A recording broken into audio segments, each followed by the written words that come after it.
Mom hissed, "You're here to wash dishes," and shoved me in front of everyone. I started walking away. Then, 84-year-old Grandpa Elliot slowly stood up, and my mother's face went white. The hand hit my back before I even pulled out my chair. Not a tap, not a touch. A shove. Flat-palmed, deliberate. The kind that moves your whole body forward whether your feet are ready or not. "You're here to wash dishes," my mother said, low and tight, the smile never leaving her face. "Don't embarrass us." And just like that, I was moving toward the kitchen, head down, jaw locked, feet doing what they'd been trained to do my whole life. Comply, disappear, shrink. Behind me, 12 guests in pressed linen. Tiffany's future in-laws seated at the mahogany table my mother had rented specifically for this brunch. The caterers in their crisp black aprons, the sound of champagne flutes and polite conversation, and my sister Tiffany laughing her practiced, perfect laugh. All of them had seen it. None of them said a word. And then I heard it. A chair scraping against the hardwood floor. Slow, like it had somewhere important to be. I stopped walking. I turned. Grandpa Elliot Monroe was standing, 84 years old, a cane in his right hand, his left arm extended, one finger pointing directly at my mother like a man reading a verdict he'd prepared a long time ago. "Then I'll eat where she is." The room went so quiet I could hear the candles. "My name is Ashley Monroe. I am 26 years old, and until 11 weeks ago, I believed, truly, quietly, in the way you believe things you've never been allowed to question, that I was simply the family disappointment. Not dramatic, not abused, just less than. I dropped out of college at 19, not because I was stupid or lazy, but because the anxiety that had been building since childhood finally reached a point where getting out of bed required more energy than I had. I got a job at a home goods retail store called Harbor & Home, where I became, over 5 years, the most reliable shift supervisor they had. I was good at the work. I was good with people. I paid my own rent on a small apartment 20 minutes from my parents' house, drove a 2017 Honda Civic with one dent in the rear bumper, and told myself that quiet and stable was enough. My mother, Clarissa Monroe, née Bartlett, was not a woman who believed in quiet and stable. She was the kind of woman who treated elegance as a moral position. The right schools, the right friends, the right address. She had married my father, Gerald Monroe, when I was not quite 2 years old, and she had spent the subsequent 24 years building a version of the Monroe family that had a specific shape, and I did not fit it. Tiffany did. Tiffany, who was 29, had graduated from a good school with a degree in communications, worked in marketing at a firm downtown, wore the right size, said the right things. Tiffany was currently engaged to a man named Beckett Hargrove, the son of Randolph Hargrove, who owned 3 car dealerships and a vineyard, and the brunch at my parents' house was the official meeting of both families before the engagement party next month. I had been invited. That should have been my first warning. My mother had never invited me to anything that mattered. I had been a background character in my own family for so long that an invitation felt like a trick. I told myself I was being paranoid. I wore my nicest blouse. I showed up at 10:45 a.m., 15 minutes early, because that's who I am. I was met at the door by my mother in a cream blazer, who looked at me the way you look at a minor inconvenience you've decided to manage. "You can help the caterers," she said. "Stay in the kitchen unless I call you out." I should have left right then. I didn't. For 40 minutes, I sliced fruit and arranged it on platters I would never eat from, refilled water pitchers, and listened through the kitchen door to the sound of my family performing itself for strangers. I told myself it was fine. I told myself this was temporary, that maybe later she'd call me out, introduce me, let me sit. I told myself a lot of things in that kitchen that I no longer believe. At 11:23 a.m., I pushed through the kitchen door with a platter of smoked salmon and nearly walked directly into my mother, who was moving toward me with the specific momentum of someone who wants to redirect a problem. The hand hit my back. The words came through her teeth. "You're here to wash dishes. Don't embarrass us." And then the chair scraped, and Grandpa Elliot was standing. My grandfather, Elliot Monroe, was the kind of man who didn't say much. But when he did, furniture moved. He had built Monroe Holdings from a regional real estate company into something that had offices in 4 cities. He had done it in a suit he'd had dry cleaned twice a year, whether it needed it or not. He was the most quietly powerful person I had ever known, and he had spent most of my childhood at a comfortable distance, present at holidays, generous with birthday checks, but not close to me in any way that felt like he truly saw me. I found out later that was intentional, on my mother's part, but in that dining room, on that Saturday morning, he was standing with his cane and his pointed finger, and he was saying, "I'll eat where she is." My mother laughed, the practiced, dismissive kind. "Dad, she's being dramatic." I said enough, Clarissa. He said her name the way you say a word you're done using. Then he looked at me. "Ashley, sweetheart, lead the way." We sat at the kitchen counter on mismatched stools while Tiffany's future in-laws absorbed what had just happened in the dining room. Grandpa pushed aside the salmon tartare a caterer had set in front of him and asked me where the eggs were. I made him eggs and toast. He ate slowly, deliberately, and for a while we didn't talk. Then he set his fork down. "Why didn't you say anything out there?" I shrugged. "What's the point? They've never listened." He studied my face for a long moment, the way you study something you're trying to memorize. "That's partly my fault," he said. "I let your mother's ego run too long." "Grandpa, this brunch was a test," he said quietly. I stopped. "What?" He picked up his coffee cup, looked into it. "I've been watching your mother for years, the way she treats you. I needed to see it myself, plainly, in front of people she cared about impressing." He set the cup down. "She just failed it. My brain was working slowly, like I was translating from a language I almost knew. You set this up? I suggested the brunch to your father. I told him to include you. He paused. I needed to know if she'd treat you like family or like staff. The kitchen door swung open hard enough to hit the wall. My mother stood in the frame, shaking, not from grief, from fury at being publicly embarrassed by the only person in the world she had never been able to manage. You're humiliating us, she hissed. You did that yourself, he said. She's a dropout who works retail. She doesn't belong at that table. Grandpa didn't flinch, didn't blink, didn't adjust his posture by a single degree. She's the only person at that table who's ever done an honest day's work. A pause. And I would rather give her everything I have than watch you use my name to impress wedding guests one more time. My heart stopped working correctly. The trust, the shares, the lake house. He looked at her steadily. All of it. My mother's face went a color I had never seen on it. Not anger. Anger I knew. This was something older and colder. Fear. You wouldn't. I already did, he said. I just needed to see your true colors one last time. Consider today your final audition. She made a sound, not a word, not quite, and then she was gone, the kitchen door swinging behind her. I sat on my stool. My hands were flat on the counter, and I was pressing them down because if I didn't press them down, they were going to shake. Grandpa, my voice came out smaller than I intended. Why me? He was quiet for a moment. When he spoke, he sounded tired. Not the tired of age, the tired of having carried something heavy for a very long time. Because you endured everything they threw at you and stayed kind. You never chased the money. You never begged for love. He looked at his hands. You just survived, and now it's your turn. I was trying to find words when his phone buzzed on the counter. He looked at the screen. His expression shifted. Speak of the devil, he said, and answered on speaker. My mother's voice blared into the kitchen like she was already mid-sentence. Like the sentence had been building for 20 years. You humiliated me in front of Tiffany's future family. Do you know what that costs us? Do you have any idea? The only thing it cost you was your entitlement, he said. That girl doesn't even belong here. She never did. She isn't even... He hung up. The kitchen was very quiet. I looked at him. What did she mean? He rubbed his temple with 2 fingers, and he looked at me with the expression of a man who has been dreading a specific moment for a long, long time, and has finally arrived at it. Tell me, I said. What he told me over the next 20 minutes reorganized every memory I had ever made. Clarissa Monroe was not my biological mother. She had married my father when I was 22 months old. My real mother, my biological mother, was Grace Monroe, Elliot's daughter, my grandfather's child. Grace had died at 31 from an aggressive ovarian cancer that moved faster than anyone had prepared for. She had been warm and funny, Grandpa said, voice careful and measured, the kind of person who remembered everyone's birthday and meant it. She had loved my father and she had loved me, and she had been gone before I was old enough to hold the memory. My father had met Clarissa 14 months after Grace died. She had been charming in the way that certain people are charming when they want something, specific, targeted, relentless. She had married him inside the year. She had never wanted me, Grandpa said, quietly and without softening it. She had kept me because losing me would have cost her the marriage, the name, the position. She had spent 24 years treating me as a liability she couldn't get rid of, and she had framed it, always, as discipline, as standards, as simply being particular. It hadn't been discipline. It had been resentment. I should have intervened sooner, Grandpa said. That is something I will have to live with. I was looking at the counter. My vision wasn't blurring, but it wanted to. There's one more thing, he said. He reached into his jacket pocket and placed a thick envelope on the counter between us. Cream-colored, legal-sized, my name written on the front in a handwriting I didn't recognize. Grace had a younger sister, he said. Your biological aunt. Her name is Ruth. She's been trying to reach you since you were a child. The words landed one at a time. Clarissa intercepted every letter, he said. Every card. Every attempt Ruth made to be part of your life. I looked up at him. Where is she now? He stood slowly, steadied himself on his cane, and walked to the back door of the kitchen. He turned the handle. He opened it. A woman stood on the other side, about 60 years old, auburn hair going silver at the temples, gentle eyes that were, in a way that stopped my breath completely, shaped exactly like mine. She lifted one hand in a small, nervous wave, like she'd been practicing it for a while and wasn't sure she was doing it right. And then my phone buzzed. Unknown number. We need to talk before Grandpa signs anything. There's something about that Will he doesn't know yet. Someone who's been watching this family longer than you think. I stared at that text for 3 seconds, then turned the phone face down. Ruth was still standing in the doorway. We looked at each other. She had the kind of face that had been through something and came out the other side still open to the world, which is the hardest thing to maintain, and the most recognizable quality in the world once you know what to look for. Her eyes were filling. She wasn't trying to stop it. I slid off the stool and walked to the door, and she made a sound, barely a sound really, more like a breath released after being held for 20 years. And then her arms were around me, and I was crying in a way I hadn't cried since I was a child and hadn't had the words for why. We stayed like that for a while. Grandpa sat back down on his stool and ate the rest of his eggs. Eventually, I had to look at the text. Ruth and I sat at the counter with Grandpa. I showed them both. Ruth's face did something complicated. Grandpa was quiet for a moment. Then, someone's been watching this family. Who would say that? I asked. Ruth and Grandpa exchanged a look. Your mother, Ruth said carefully, has been managing a lot of things for a long time. The letters were just the beginning. What else? I said. Another look between them. There are documents, Ruth said. said. Things Clarissa signed. Things she filed. Regarding your father's estate planning and Elliot's trust structure, she paused. I've been working with an attorney, quietly, for about 18 months. I looked at my grandfather. Did you know this? Not all of it, he said. Ruth opened her bag and took out a manila folder. After Grace died, your father set up a secondary trust that was meant to pass directly to you on your 25th birthday. It never triggered. She laid the folder on the counter because someone filed a petition to have the trust amended, citing a court-certified document that listed Clarissa as your legal guardian and asserted that you had been formally adopted. My stomach dropped. I was never adopted, I said. No, Ruth said. You weren't. The attorney's name was Margaret Cho, 46 years old, 14 years in estate and probate law, a woman who wore wire-rimmed glasses and spoke in the precise, unhurried cadence of someone who has seen too much fraud to be surprised by any new variety of it. Ruth had retained her 16 months earlier. She had, over the course of those months, assembled what Margaret Cho described when I sat in her office 6 days after the brunch on a gray Thursday morning, with Ruth beside me and Grandpa's signed authorization in a folder on the desk between us, as a fairly comprehensive picture of sustained financial and legal interference. The adoption document is a forgery, Margaret said, placing a side-by-side comparison in front of me. 2 documents. Mine, and the court filing Clarissa had apparently submitted 11 years ago. The notary seal on the filed document had been verified. It was real. But the notary, a woman named Patricia Duval, had died in 2018 and could not be questioned. We've sent it to a forensic document examiner. His preliminary finding is that the signature on the original consent document does not match your father's signature samples from the same period. I looked at the documents without blinking for what felt like a long time. She forged my father's signature, I said. Preliminarily, yes, that's what the evidence suggests. On a fake adoption. On a petition to the probate court to modify the trust distribution terms. Margaret folded her hands on the desk, which, if it had been filed legitimately, would have been denied, because you were already 14 at the time and would have needed to consent. But it wasn't filed legitimately. What does this mean for the trust? I said. It means the amendment is invalid, which means the original trust structure, your father's intent, should be restored. She paused. The trust was worth approximately $340,000 at the time of your 25th birthday. With accrued interest and investment growth, we're currently looking at closer to $480,000. The number didn't feel real. None of it felt real. And the person who sent the text? I asked. Margaret and Ruth exchanged a glance. We believe it was Patricia Duval's daughter, Ruth said. She found records in her mother's files after she passed. She wasn't sure what to do with them. She reached out to us first, then apparently couldn't wait. I want to be honest about the next 3 weeks, because there's a version of this story where it's clean and quick and satisfying, where the bad person gets exposed and the good people win, and everything resolves in a way that makes sense. Real life is messier than that. My father, Gerald Monroe, sat in Margaret Cho's office on a Tuesday and learned 3 things in sequence: that his wife of 24 years had forged his signature on a legal document, that she had done it to intercept an inheritance meant for his daughter, and that the same daughter had spent those 24 years being treated by the woman he'd chosen to raise her as a burden and a problem. He sat very still for all of it. When Margaret finished speaking, he was quiet for a long time. Then he said, "I need to call my own attorney." He didn't look at me when he said it. I had spent most of my life wanting my father to look at me, wanting him to see what was happening in his own house. I had told myself he didn't know, couldn't know, that Clarissa was too careful for him to have noticed. Sitting across from him in that office, watching him look at the table instead of his daughter, I understood something I hadn't wanted to. He had known something. Not everything, but something, and he had chosen not to look. The grief of that understanding was different from anything Clarissa had ever made me feel. Clarissa's cruelty had always felt external, a thing being done to me. This was internal. This was the specific grief of realizing that the person who should have been your shield had been making himself comfortable behind it instead. I cried in Ruth's car in the parking garage. She didn't tell me it would be okay. She just sat with me. Your mother, Grace, she would have fought for you, Ruth said eventually. Every single day. I believe that. I have to. The forensic document examiner's formal report came back on a Wednesday. His name was Dr. Thomas Birch, 30 years in questioned document examination, certified by the American Board of Forensic Document Examiners. His conclusion, in technical language, I will simplify here. The signature on the consent document did not match Gerald Monroe's authenticated signatures. The probability of the signature being genuine was, in his professional opinion, less than 2%. Margaret Cho filed a complaint with the probate court on a Thursday. The following Monday, a detective from the County Financial Crimes Unit, Detective Raymond Ashford, 12 years on the force, 6 of them in fraud, called me at 9:14 a.m. and asked if I was available to give a formal statement. Yes, I said. Absolutely yes. I gave the statement in an interview room with pale green walls and a table that wobbled slightly. Detective Ashford was methodical, thorough, and said very little about what he thought of the case. He asked questions. He listened. He took notes. On the way out, he said, "Keep your phone on." Clarissa was served with notice of the probate court filing on a Thursday evening. I know this because Tiffany called me at 9:47 p.m., which was the first time my sister had called me in 4 months. "What did you do?" she said. Her voice was the voice of someone whose world has just shifted under her feet and who has decided, based on 29 years of practice, to blame the most convenient person available. available. I didn't do anything, I said. I just stopped letting things be done to me. Silence. Tiffany. I kept my voice even. Did you know about the trust? A pause that told me everything. Mom mentioned there was some legal thing when I was in college, she said. I didn't know what it was. I didn't ask. She didn't ask. She hadn't wanted to know, the same way my father hadn't wanted to look. There's a category of harm that gets committed not through cruelty, but through comfort, through the deliberate choice not to see what seeing might cost you. I don't know what to call it exactly. Complicity feels too strong and innocence feels too gentle. What I know is that it is its own kind of abandonment, and it leaves its own kind of mark. I hope the wedding is beautiful, I said. And I meant it, genuinely, because I am not interested in punishing people for who they chose to be. But I can't pretend none of this happened. She hung up. I put my phone face down and went to bed. The probate court hearing was in February. Clarissa arrived with her own attorney, a man named Howard Sellis, who wore an expensive watch and had the manner of someone paid to look unimpressed. She was dressed in cream, always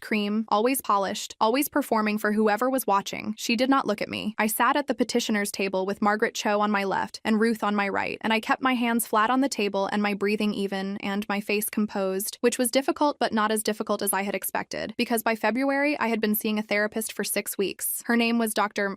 Simone Adeyemi, a licensed clinical psychologist who specialized in family trauma and estrangement. She had told me, in our 4th session, something I had written on a piece of paper and put in my wallet. You are not reacting to what's happening now. You are healing from what happened then. The two things can look the same from the outside, but they feel completely different on the inside. The hearing lasted 4 hours. The forensic evidence was presented, Dr. Birch's report, the probate court's own analysis of the original filing, the notary records showing that Patricia Duval's seal had been used, and the timeline showing the filing had occurred 17 months after Duval had retired from active practice. Howard Sellis objected to several things. The judge, the Honorable Diana Yee, 22 years on the bench, overruled him each time with the brisk efficiency of someone who has seen document fraud before and does not find it interesting. At 3:47 p.m., Judge Yee ruled that the 2013 trust amendment was invalid, entered on the basis of a fraudulent petition, and ordered the trust restored to its original terms. She also referred the matter to the district attorney's office for review of potential criminal charges. She said this last part the way you say something that is simply the next logical step, without drama, without pause, just the clean machinery of consequence. Clarissa was charged with forgery, fraud upon the court, and theft by deception in April. I won't pretend that felt the way I thought it would feel. I had expected something cathartic, some closing click of the universe restoring its balance. What I actually felt, sitting in Ruth's kitchen when she told me the charges had been filed, was tired, not bitter. Just the quiet, specific tiredness of someone who has been holding something for a very long time and has finally been allowed to put it down. My father filed for divorce in March. I don't know the details, and I haven't asked. His attorney contacted Margaret Cho to confirm he would not contest the probate ruling. That's the extent of our current communication. I don't know how to have a relationship with my father yet. I'm not sure I'm ready to decide. Dr. Adeyemi says I don't have to be ready on anyone else's timeline. I'm practicing believing that. The lake house sits on a property in northern Georgia that my grandfather bought in 1987 and had been using intermittently since. In March, Grandpa Elliott formalized the transfer of title, along with his shares in Monroe Holdings and the provisions of the trust, through a process that took 3 weeks, 1 afternoon of paperwork, and a notary public whose credentials I personally verified. I drove out to see the lake house for the first time on a Sunday in late March. It was smaller than I had imagined. A good small, a sensible small, the kind of place built for actual living rather than impressing anyone. Wood-paneled walls, a porch that looked out over still water, a kitchen with good light. Someone had left a coffee maker on the counter. I stood in the kitchen for a while, just looking at the light. Ruth came out the following weekend with groceries and a set of curtains she'd picked out. We cooked dinner together. I didn't know she was a good cook, and she didn't know I was terrible at it, so we spent an hour figuring it out together, which was the most normal thing I had done in what felt like years. After dinner, sitting on the porch, she told me about Grace. Not the tragedy of her, the life of her. The specific, ordinary, irreplaceable details of a person who had existed. Her handwriting, which was terrible. The way she had always ordered too much food and been embarrassed about it. The summer she had learned to sail and capsized 4 times in a single afternoon and laughed until she cried. I listened to every word. I think I will be listening for a long time. Grandpa Elliott died in June, peacefully, in his own bed. Ruth was there. I was there. He had declined faster than any of us expected in the months after the brunch, in the way that sometimes happens with elderly people, once they have resolved whatever it was they were holding on to finish. At the end, he held my hand. You never needed any of this to be enough, he said. He meant the money, the property, all of it. I just wanted you to have it anyway. I know, I said. Thank you. He closed his eyes. He didn't open them again. It is September now. I still work at Harbor and Home, 3 days a week, in a consulting capacity, helping them overhaul their inventory management systems in a way I had been suggesting for 2 years, and they are finally implementing. It turns out that 5 years of quiet, careful, unglamorous work had given me an operational knowledge that, when properly applied, was worth something to the right people. My apartment is the same one I had before. I haven't moved into the lake house yet. I'm not ready. But I've been going on weekends, and each time I stay a little longer. I had lunch with Tiffany last month. She is still getting married. Beckett seems, from what I can tell, like a genuinely decent person, which I'm glad of. We sat in a restaurant and talked about Grace, which neither of us had ever done before, and Tiffany cried, and I let her. Because whatever she chose not to see, she is still my sister. I see Dr. Adeyemi every Thursday. We are working through something she calls the archaeology of self-worth, the slow, methodical work of digging through everything you were told about who you were and finding out what was actually true underneath. It is the hardest work I have ever done. It is also the only work that has ever made me feel like I am building something that will hold. Ruth texts me, "Good morning," every day. Sometimes just a word, morning. Sometimes a photograph of something she's made for breakfast. Sometimes a sentence about something she remembered about Grace. I keep every one of them. There is a text I think about sometimes. Someone who's been watching this family longer than you think. Patricia Duval's daughter sent that message because she had found, in a box of her mother's retirement files, evidence of something she didn't know how to name, and the only thing she could think to do was warn someone. She did it anonymously. She did it imperfectly. She did it anyway. I found her through Ruth's attorney and wrote her a letter, thanking her, telling her that what she did mattered, that sometimes doing the right thing looks less like a dramatic gesture and more like sending a text to a stranger and hoping it lands somewhere useful. She wrote back, "I'm glad it helped. Your mom, Grace, my mother always said she was the kindest client she ever had." I read that once and then again, and then I folded the letter and put it in the envelope with the other things I am keeping now, the things that prove she was real and good and mine. My grandfather's cane is in the corner of my living room. I didn't ask for it specifically. It was just there, in the house, after everything. A plain wooden cane with a rubber tip, the kind that belonged to a man who used it because he needed it, and not for any other reason. I look at it sometimes, and I think about a chair scraping across a hardwood floor, slow, deliberate, and an 84-year-old man standing up in a room full of people who had spent decades staying seated. He said her name like a verdict. He looked at me like I was already worth everything. And